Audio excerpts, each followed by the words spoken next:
জীবন দর্পণ অনুষ্ঠানের লক্ষ্য, উদ্দেশ্য ও আদর্শ। ৭ সমুদ্র ১৩ নদী পাড়ি দিয়ে আমরা এসেছি এখানে। ধীর লয়ে গড়ে উঠছে একটি কমিউনিটি, যার নাম বাংলাদেশি কমিউনিটি। আমরা হব ইউনাইটেড। পুরো আমেরিকায় আমরা থাকব এক সুতোয় বাঁধা। কমিউনিটির একের দুঃখে আমরা হব দুঃখী, অন্যের সুখে হব সুখী। কেউ কষ্টে পড়লে আমরা সবাই মিলে পাশে দাঁড়াবো, এক সুরে কথা বলবো। আমরা স্বপ্ন দেখব, আমরা জয় করব। আমাদের স্বার্থে আমরা একসাথে স্পিক আপ করব। কমিউনিটির একজনের বিপদে পাশে দাঁড়াবো সবাই। একের কল্যাণে সবাই মিলে ঝাঁপিয়ে পড়ব। কমিউনিটির জন্য আমরা হব অতন্দ্র প্রহরী। এই স্বপ্ন বাস্তবায়নে আমরা গড়ে তুলব bangladeshiprofessionals.com, যা হবে 50টি স্টেটের বাংলাদেশি কমিউনিটির সেতুবন্ধন। উত্তর আমেরিকায় বসবাস করা বাংলাদেশি কমিউনিটির কল্যাণই হবে আমাদের এই জীবন দর্পণ অনুষ্ঠানের লক্ষ্য, উদ্দেশ্য ও আদর্শ। তাই আমাদের কল্যাণে bangladeshiprofessionals.com এ রেজিস্ট্রেশন করে নিজেকে এক ধাপ এগিয়ে রাখুন ও কমিউনিটির পাশে থাকুন। সলভিয়ান টেক, নিউ ইয়র্কের একমাত্র কমপ্লিট বাংলাদেশি আইটি ফার্ম, যাদের স্পেশালিটির মধ্যে রয়েছে web development, application development, digital marketing এবং সব ধরনের office IT support services. Solvian tech দিয়ে গড়ে তুলুন আপনার স্বপ্নের প্রজেক্ট। তাদের বিশ্বস্ত ও স্মার্ট সার্ভিস নিতে কল করুন 917-916-4104। ভিজিট করুন www.solviantech.com। Email sheikh.kabir@solviantech.com। ভদ্রতা মানবতার ফুল কথাটি বলেছেন ফ্রান্সের প্রখ্যাত লেখক, সাংবাদিক ও সাহিত্য সমালোচক জোসেফ জুবার্ট। আর ব্রিটিশ শিক্ষাবিদ উইলিয়াম হরম্যান বলেছেন, শিষ্টাচার মানুষকে তৈরি করে। সুপ্রিয় দর্শক, আজকে আমরা পার্সোনাল ও সোশ্যাল লাইফের একটি গুরুত্বপূর্ণ সাবজেক্টটি কথা বলবো, যা আমাদের সবাইকে প্রতি মুহূর্তে ছুঁয়ে যায়। আজকের অনুষ্ঠানে আপনাদের সঙ্গে রয়েছি নিউ ইয়র্ক থেকে আমি শেখ এনামুল কবির লুলু, আর আমার সঙ্গে রয়েছেন আমি ফাহমিদা লিনা। আশা করছি অনুষ্ঠানের পুরোটা সময় জুড়ে আপনাদেরকে সাথেই পাবো। মিস্টার কবির, যা বলছিলেন, কার্টিসি বা সৌজন্যতা অথবা ডিসেন্সি বা ভদ্রতা, যাই বলি না কেন, এগুলো ঘুরে ফিরে আমাদের জীবনে আসে এবং আমাদের সোশ্যাল এবং পার্সোনাল লাইফে এগুলোর প্রভাব তো নিশ্চয়ই অনেক বেশি, তাই নয় কি? আপনার এই কথার জবাব দেওয়ার আগে রাল্ফ ওরল্যান্ডো এমারসনের একটি বক্তব্য তুলে ধরি। তিনি বলেছেন, আমরা অন্যের সঙ্গে কিভাবে মর্যাদা ও সম্মানের সাথে আলাপ করি, তার মধ্যে রয়েছে প্রকৃত মহত্ব। তার মানে হচ্ছে আমরা কে কত বড়, আমাদের জ্ঞান, গরিমা, বুদ্ধি, বিবেক এসবই সম্মান ও মর্যাদাবোধের সঙ্গে জড়িত। আসলে সৌজন্যতা বা কার্টিসি হলো আপনার সুবিধা, অসুবিধা, ওপিনিয়ন এবং ফিলিংসের প্রতি রেসপেক্ট দেখানো। এই রেসপেক্ট দেখানোটাই হলো শিষ্টাচার ও সৌজন্যতার লক্ষ্য। এ থেকে পরিষ্কার হয় কার্টিসি পার্সোনাল কোয়ালিটি হলেও সোসাইটির সঙ্গে এর ক্লোজ রিলেশন রয়েছে। অ্যাকচুয়ালি এটা মানুষের একটি স্বাভাবিক কোয়ালিটি, যা সবার মধ্যেই থাকা উচিত। মিস্টার কবির, ডেইলি লাইফে আমরা নানা ধরনের সিচুয়েশন ফেস করি। এসব সিচুয়েশনে আমরা সতর্ক অবস্থায় অথবা না জেনেই এমন অনেক কিছু করে ফেলি বা বলে ফেলি, অন্যের কাছে এটা দৃষ্টিকটু মনে হতে পারে, আবার ভালো নাও লাগতে পারে। এসব সিচুয়েশনকে এড়িয়ে চলতে পারাটাই তো কার্টিসির পরিচয় দেয়া, তাই নয় কি? এবারে প্রশ্ন হচ্ছে, তাহলে এ ধরনের সিচুয়েশন এড়াতে আমাদের কি কি করণীয়? খুবই সুন্দর প্রশ্ন। আসলে আজকের এই অনুষ্ঠানের সবচেয়ে ইম্পর্টেন্ট বিষয় এটি। তো চলুন মোটা দাগে জেনে নিই বিষয়গুলো। আমি খুব সিম্পল ওয়েতে বিষয়গুলো তুলে ধরব। ধরুন কেউ আপনাকে মোবাইলে কোনো ছবি দেখাচ্ছেন, আপনার উচিত সেই ছবিটা শুধু দেখা, আশেপাশে সোয়াইপ না করা, কারণ আপনি জানেন না সেখানে আর কি ছবি থাকতে পারে। সেখানে তার আরো পার্সোনাল পিকচার থাকতে পারে। কারো থেকে কোনো কিছু লেন্ড করলে সার্টেন টাইমের আগে বা তার চাওয়ার আগেই ফেরত দেয়া বা শোধ করার চেষ্টা করতে হবে। এটা আপনার অনেস্টি এবং চরিত্রের অনেক কিছু মিন করে।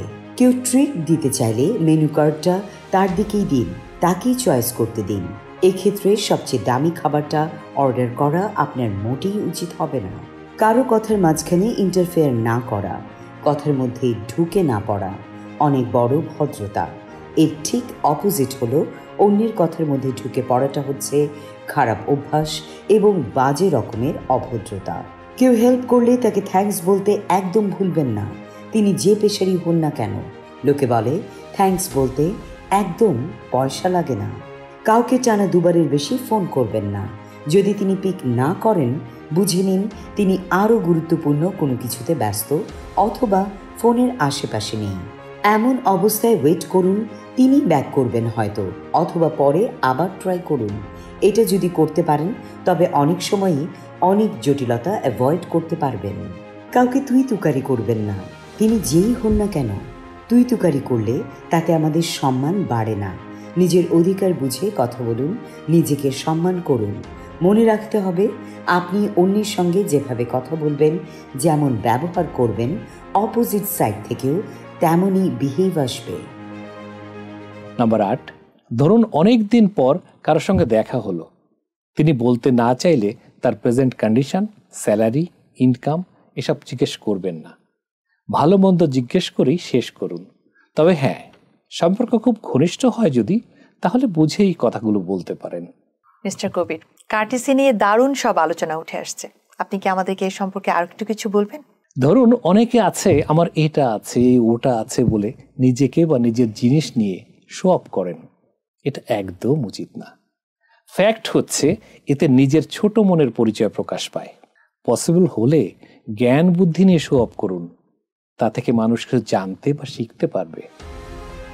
আবার দেখা যায় কেউ কেউ এমন আছেন, একজনের গোপন কথা রসিয়ে রসিয়ে ফুলিয়ে ফাঁপিয়ে আরেকজনের কাছে বলে বেড়ান।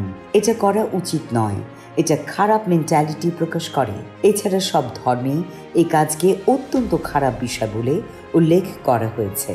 আসলে সব জায়গাতেই মিনিমাম সৌজন্যতা মেনে চলা উচিত। এতে যেমন বুদ্ধিমত্তার পরিচয় পাওয়া যায়, তেমনি স্মার্টনেসেরও পরিচয় পাওয়া যায়। যেমন খুব জোরে জোরে কথা বলবেন না, বিশেষ করে ওয়ার্ক প্লেসে।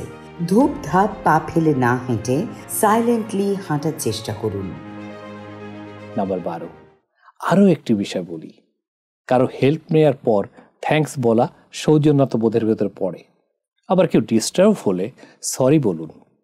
এগুলো খুবই নর্মাল বিহেভিয়ার মনে হলেও কার্টিসি প্রকাশের ক্ষেত্রে এটা ভেরি ইম্পর্টেন্ট। ডিয়ার ভিউয়ার্স, ছোট্ট একটি বিরতি নিচ্ছি, কোথাও যাবেন না প্লিজ, আমাদের সাথেই থাকুন। সলভিয়ান টেক নিউ ইয়র্কের একমাত্র কমপ্লিট বাংলাদেশি আইটি ফার্ম, যাদের স্পেশালিটির মধ্যে রয়েছে web development, application development, digital marketing এবং সব ধরনের office IT support services. Solvian tech দিয়ে গড়ে তুলুন আপনার স্বপ্নের প্রজেক্ট। তাদের বিশ্বস্ত ও স্মার্ট সার্ভিস নিতে কল করুন 9179164104। ভিজিট করুন www.solviantech.com। Email sheikh.kabir@solviantech.com। আবারও স্বাগত জীবন দর্পণ অনুষ্ঠানে। আমাদের সাথে থাকার জন্য অনেক ধন্যবাদ। মিস্টার কবির, এতক্ষণের আলোচনায় আমরা বুঝতে পারলাম আমাদের পার্সোনাল লাইফে কার্টিসির যেমন গুরুত্ব রয়েছে, তেমনি আমাদের সোশ্যাল লাইফ বা স্টেট লাইফেও কিন্তু এর গুরুত্ব অনেক, তাই নয় কি? কারেক্ট। বর্তমানে ইন্টারন্যাশনাল রিলেশনের দিক থেকে এক দেশের সাথে আরেক দেশের ডিপ্লোম্যাটিক ও কমার্শিয়াল রিলেশন থাকে। অ্যাম্বাসেডরদের কার্টিসি সেন্স অবশ্যই অনেক বেশি হাই হতে হয়। ডিপ্লোম্যাটদের মধ্যে ডিসেন্সি আলাদা রকমের সেন্স থাকতে হয়। ডিপ্লোম্যাটিক রিলেশন কন্টিনিউ করার জন্য নানা রকম সৌজন্যমূলক আচরণ করতে হয়। মানুষের ভালো গুণগুলোর মধ্যে শিষ্টাচার বা সৌজন্যতা যে one of the best quality, সে বিষয়ে কোনো ডাউট নেই। বলা হয়, The greatest ornament of all illustrious life is modesty and humility. এই কথাটি অক্ষরে অক্ষরে সত্য। সৌজন্যতা ব্যক্তি জীবনকে সাকসেস ও পপুলার করে তোলে। যার মাঝে সৌজন্যতা নেই, বলা যায় তার মধ্যে কিছুই নেই। এই জন্য বলা হয়, সমাজে ম্যানার বা কার্টিসির অভাব মোরাল ডিগ্রেডেশন কুইকার করে। সোশ্যাল লাইফ হয়ে ওঠে অশান্তিপূর্ণ। এর অভাবে নানা আগলিনেস, ইনজাস্টিস প্রমোট হয়। সোসাইটিতে বসবাসকারী মানুষেরা এক্সিস্টেন্স ক্রাইসিসে ভোগে। সোশ্যাল লাইফের ব্যালেন্স ডিসিপ্লিন, প্রসপ্যারিটি ও অ্যাডভান্সমেন্ট কন্টিনিউ রাখতে mutual gentleness, courtesy and other human ভ্যালুজের গুরুত্ব অনেক। যে কোনো নেশনকে সিভিলাইজড ও সাকসেস হিসেবে এস্টাবলিশড করতে এগুলোর সাবস্টিটিউট নেই। অশান্ত সমাজে পিস অ্যান্ড সিকিউরিটি আনতে হলে সবাইকে ম্যানার জানতে হবে। সবার মাঝে কার্টেসি থাকাটা জরুরি, কারণ ম্যানার জানা মানুষ কোনো তুচ্ছ বিষয়ে নিজেকে জড়ায় না, কারো সঙ্গে অহেতুক শত্রুতা করে না বা কারো স্বাভাবিক জীবনযাত্রায় ব্যাঘাত ঘটানোর চেষ্টা করে না। ম্যানার হচ্ছে ভদ্র, মার্জিত ও রুচিসম্মত আচরণের চূড়ান্ত বহিঃপ্রকাশ। অন্যান্য গুণের মতো এই গুণটিও শৈশব ও ছাত্র জীবনে অর্জন করতে হয়। স্টুডেন্ট লাইফে যে শিক্ষা দেওয়া হয়, ওয়ার্কিং লাইফে তা আমাদের উপর প্রভাব ফেলে। স্টুডেন্ট লাইফে ম্যানার না শিখলে, ভদ্র হতে না পারলে ওয়ার্কিং লাইফেও কেউ সাকসেস হতে পারে না। রিয়েলিটি হচ্ছে সোসাইটির সব লেভেলেই ম্যানার প্রয়োজন হয়, সব জায়গায় ডিসেন্সি থাকতে হয়। এই যে ম্যানার, এর বীজ রোপণ করা হয় মূলত ছোটবেলা থেকে। এক্ষেত্রে ফ্যামিলির রোল খুবই ইম্পর্টেন্ট। বাচ্চারা অনুকরণ প্রিয়, কে কি করছে তারা সহজেই ফলো করে। ফ্যামিলির বড়রা যেরকম বিহেভ করবে, বাচ্চারা তাই অনুকরণ করবে। ছোটবেলায় বাচ্চাদের মডারেশন, মডেস্টি এবং উন্নত রুচির প্র্যাকটিস ধীরে ধীরে মানুষের মধ্যে শিষ্টাচার গড়ে তোলে। যে ব্যক্তি ম্যানার শিখতে পারে না, অ্যাকচুয়ালি তার মানুষ হয়ে জন্মানোর কোনো সার্থকতা নেই। ম্যানার নেই যেসব মানুষের মাঝে, তারা কেবল দেখতে শুনতেই মানুষ, তার চেয়ে বেশি কিছু নয়। একজন মানুষ ভালো নাকি মন্দ তা কনফিগার করা হয় মূলত সে ব্যক্তির বিহেভিয়ার দেখেই। এই গুণ মানুষকে সংযমী ও বিনয়ী করে তোলে। ম্যানার আছে এমন ব্যক্তি তার ভদ্র ও সুন্দর ব্যবহার দিয়ে যে কোনো পরিস্থিতিতে, যে কোনো পরিবেশের সঙ্গে নিজেকে অ্যাডাপ্ট করে নিতে পারে। এমন মানুষকে সবাই রেসপেক্ট করে, হোক সে ব্যক্তি অসুন্দর কিংবা গরিব। সব ধর্মেই ভদ্রতা, নম্রতা, মডেস্টি, ডিসেন্স ও ম্যানার শেখার উপর স্পেশাল ইম্পর্টেন্স দেওয়া হয়েছে। মিস্টার কবির, আলোচনায় অনেক কিছুই উঠে আসছে। অনুষ্ঠানের পর্যায়ে আমি একটু জানতে চাচ্ছি, আমাদের ডেইলি লাইফে কোথায় কতটুকু কার্টেসি আমাদের দেখানো প্রয়োজন? থ্যাঙ্কস লিনা, সুন্দর প্রশ্ন। তবে আগে অন্য একটি কথা বলি, তারপর আপনার প্রশ্নের জবাবে আসছি। কার্টেসি বা ম্যানার শেখার সবচেয়ে বড় সোর্স কিন্তু প্যারেন্টস। তারাই বাচ্চার প্রধান ও প্রথম টিচার। ভালো মন্দ শিক্ষা সবার আগে তাদের কাছ থেকেই আসে, তারাই বড় টিচার। সন্তান তার প্যারেন্টসকে ফলো করে। মা বাবার মধ্যে ম্যানার বা কার্টেসি যেমন, সন্তানের শিক্ষাটাও ন্যাচারালি তেমন হবে। প্যারেন্টস থেকে পাওয়া শিক্ষা দিয়েই বাচ্চারা এডুকেশনের বেস গড়ে ওঠে। প্যারেন্টসের শিক্ষা সারা জীবনের শিক্ষা। যাই হোক, আমরা কোথায় কিভাবে কার্টেসি দেখাতে পারি তা নিয়ে কিছু কথা বলা যেতে পারে। নাম্বার 1, ধরুন কেউ আপনার বাড়িতে বা অফিসে এসেছেন। তিনি বয়সে বা পদে যদি ছোটও হন না কেন, তাকে বসতে বলতে হবে। এটা ইম্পর্টেন্ট কার্টেসি। নাম্বার 2, পরিচিত বা অপরিচিত কারোর সাথে দেখা হলে সালাম দেয়া বা শুভেচ্ছা বিনিময় করা উচিত। সোশ্যাল পজিশন বিচার করে কথা না বলা উচিত, অর্থাৎ সবার সাথে সমান ব্যবহার করা উচিত। অবশ্যই তা হতে হবে ডিসেন্ট বিহেভিয়ার। হযরত আলী রাদিয়াল্লাহু আনহু বলেছেন, courtesy costs nothing but buys everything. মহান দার্শনিক কনফুসিয়াস বলেছেন, respect yourself and others will respect you.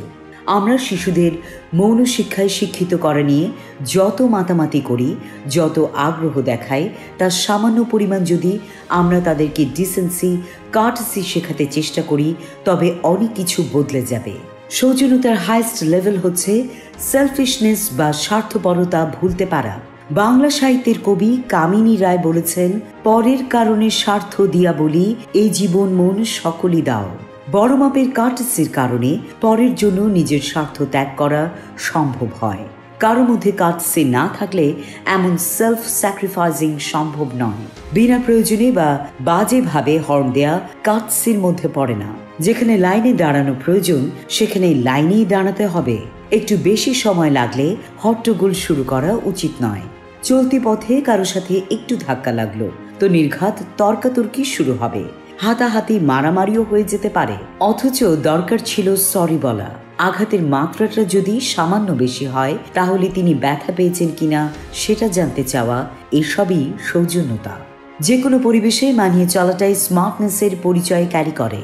আপনার মনের অবস্থা যদি খারাপও হয় তবু সবার সাথে ভালো ব্যবহার করুন। অল্পতেই বিরক্ত হবেন না বা রেগে যাবেন না। ধৈর্য ধরে ধীর স্থিরভাবে সবার সাথে ভালো ব্যবহার করে যান। প্রতিটি সময় ভালো আচরণ আপনাকে গড়ে তুলবে একজন স্মার্ট মানুষ হিসেবে। নরম ভাষায় কথা বলুন। ক্লাস, অফিস, টেলিফোনে বা রাস্তায় সব জায়গায় নিচু স্বরে কথা বলুন, কেননা আপনি কথা বলছেন আপনার সামনের কারোর সাথে, দূরের কারোর সাথে নয়। এমনভাবে কথা বলুন যেন সেই আওয়াজ অন্যের কষ্ট বা বিরক্তির কারণ না হয়। মুখ হা করে হাই তুলবেন না। হাই তোলার সময় মুখে হাত রাখুন। হাই তোলার সময় বাজে শব্দ করবেন না। চা কফি পানের সময় কাপে চুমুক দিলে যেন শব্দ না হয়। খাবার দাবার শেষে চেয়ার থেকে উঠে চেয়ারটাকে আবার আগের জায়গায় ঠিক করে রাখুন যেন মানুষের চলাচলে অসুবিধা না হয়। একই টেবিলে পরিবারের অন্যদের সাথে খেতে বসলে এবং আপনার খাওয়া আগেই শেষ হলে অন্যদের অনুমতি নিয়ে হাত মুখ ধুতে যান। নিজের খাওয়া শেষ করে নিজের মতো উঠে চলে যাওয়া সৌজন্যতার পরিপন্থী। খাবার খেয়ে টুথপিক ব্যবহারে সতর্ক হন। এ সময় মুখে হাত রাখুন যাতে দাঁত ও মুখের ভেতরটা দেখা না যায়। খাবার পরে দাঁত ব্রাশ করুন যাতে মুখে দুর্গন্ধ না হয়। অন্তত ভালো করে মুখ কুলি করে ফেলুন। নাম্বার 14, পাবলিক প্লেসে চুল আঁচড়ানো, মেকআপ করা এসব থেকে বিরত থাকুন। এগুলো ডিসেন্সি নয়। নাম্বার 15, কাশি দিতে হলে মুখে হাত রাখুন। উচ্চ শব্দে হাঁচি বা কাশি দেবেন না। মানুষের সামনে নাক কান পরিষ্কার করবেন না। লোক সমক্ষে ঢেকুর তুলবেন না। খাবার মুখে দিয়ে কথা বলবেন না। নাম্বার 16, কোনো ব্যক্তির সাথে কথা বলার সময় তিনি যা জানতে চান তার সঠিক উত্তর দিন। এটা অনেক বড় কার্টেসি। নাম্বার 17, কারো বেতন জিজ্ঞেস করবেন না। মেয়েদের বয়স জানতে চাওয়া ডিসেন্সি নয়। নারী কলিগ রোজা রেখেছেন কিনা সেটাও জানতে চাওয়া একেবারেই ঠিক না। নাম্বার 18, শুধু অফিসে নয় বরং সব জায়গায় হাঁটার সময় শান্ত সৌম্যতা বজায় রাখুন। হাঁটা চলার সময় যথাসম্ভব চেষ্টা করা উচিত যাতে জুতা বা স্যান্ডেলের শব্দ না হয়। নাম্বার 19, হাসার সময়ও নিচু শব্দে হাসুন, মৃদু শব্দে হাসুন, তবে গোমরামুখও হওয়া ঠিক না। অফিসে বা আশেপাশে পরিবেশের সঙ্গে খাপ খেয়ে চলার চেষ্টা করুন। নাম্বার 20, কোথাও বসলে নিজের পা এমনভাবে রাখুন যাতে মনে না হয় আপনি সৌজন্যতা জানেন না। অফিসের বস ডেকেছেন, সারাদিন দ্রুত, তার কক্ষে বিনা অনুমতিতে বসবেন না। বেটার হলো তিনি বসতে বলা পর্যন্ত অপেক্ষা করা। অন্যের পার্সোনাল স্পেস সম্পর্কে সচেতন থাকুন। কেউ আপনার বন্ধু তার মানে এই নয় যে যখন তখন তার কাঁধে পিঠে হাত দেবেন কিংবা জড়িয়ে ধরবেন। অপরিচিত কারো দিকে আঙুল তুলে সরাসরি নির্দেশ করবেন না। এটা সৌজন্যতার খেলাপ এবং অভদ্রতা। কোনো অনুষ্ঠানে গেলে ছবি তোলা বা ভিডিও করার জন্য ব্যস্ত হয়ে পড়বেন না। কোনো অনুষ্ঠানে দাওয়াতে গেলে ছোটখাটো হলেও কিছু উপহার নিয়ে যান। রেস্টুরেন্টে খাওয়ার পর ওয়েটারকে বকশিস বা টিপস দেওয়ার সময় খেয়াল রাখুন তা যেন অপমানজনক না হয়। আপনার কাছে টাকা বেশি নেই কিংবা দিতে ইচ্ছে করছে না তাহলে দেবেন না, কিন্তু খুব সামান্য পরিমাণ বকশিস দেয়া এটা অপমানকর। আপনি কোনো রুমে প্রবেশ করছেন, এমন সময় আপনার পেছনে আরও কেউ আছেন যিনি প্রবেশ করবেন, তাহলে আপনি প্রবেশের পর তার জন্য দরজাটা খোলা রাখুন। রাস্তায় সাবধানে ও ভদ্রভাবে গাড়ি চালাতে হবে, কেননা আপনার গাড়ি চালানোর ধরন আপনার ব্যক্তিগত ও পারিবারিক ভ্যালুজের কথা কিছুটা হলেও প্রকাশ করে। নাম্বার 28, আপনি কুকুর বিড়ালকে ভালোবাসেন তার মানে এই নয় যে অন্য সবাই কুকুর বিড়ালকে ভালোবাসে। নিজের কুকুর বিড়াল নিয়ন্ত্রণে রাখুন। যখন তখন কুকুর বিড়াল নিয়ে ঢুকে পড়বেন না সব জায়গায়। অনেকের অ্যালার্জি থাকতে পারে। মিস্টার কবির, আপনাকে অনেক ধন্যবাদ। আপনার আলোচনায় আমরা এতটুকু জানতে পারলাম যে সোসাইটিতে চলতে গেলে আসলে কত সূক্ষ্ম জায়গায় আমাদের কার্টিসি মেনটেন করতে হয়, যা আমাদের অবশ্যই করণীয়, তাই নয় কি? আপনাকেও ধন্যবাদ লীনা। থ্যাঙ্কস আমাদের প্রাণ প্রিয় দর্শক শ্রোতাকে। আসলে সৃষ্টির সেরা জীব হিসেবে আমাদের সব সময় খেয়াল রাখা দরকার যে আমরা যেন কখনো এমন কোনো আচরণ না করি, এমন কোনো বিহেভিয়ার আমাদের ভেতরে না থাকে যা মানুষের কষ্টের কারণ হয়ে যায়। মানুষের সাথে সুন্দর ব্যবহার কোনো অল্টারনেট নেই। যখন কোনো মানুষের ভেতরে কার্টিসি বা সৌজন্যবোধ থাকে তখন সেই মানুষ কারোর সাথে খারাপ ব্যবহার করতে পারে না। রিয়েলিটি হচ্ছে, আমাদের সোসাইটিতে যদি কার্টিসি প্র্যাকটিসটা আরও বেশি উন্নত হয় তাহলে অনেক সমস্যাই দূর করা সম্ভব হবে। তো আজ আর কথা বাড়াবো না। আপনারা সবাই ভালো ও সুস্থ থাকুন। আগামী সকালটা আরও রঙিন হয়ে উঠুক আপনাদের সবার জীবনে। কল্যাণ ঝরে পড়ুক সবখানে। এই কামনায় আজকের মতো এখানেই বিদায় নিচ্ছি। আমি শেখ এনামুল কবির লুলু আর আমি ফাহমিদা লিনা। আগামী পর্ব দেখার আমন্ত্রণ জানিয়ে আজ এখানেই বিদায় নিচ্ছি। ধন্যবাদ। সলভিয়ান টেক নিউ ইয়র্কের একমাত্র কমপ্লিট বাংলাদেশি আইটি ফার্ম, যাদের স্পেশালিটির মধ্যে রয়েছে web development, application development, digital marketing এবং সব ধরনের office IT support services. Solvian tech দিয়ে গড়ে তুলুন আপনার স্বপ্নের প্রজেক্ট। তাদের বিশ্বস্ত ও স্মার্ট সার্ভিস নিতে কল করুন 9179164104। ভিজিট করুন www.solviantech.com। Email sheikh.kabir@solviantech.com।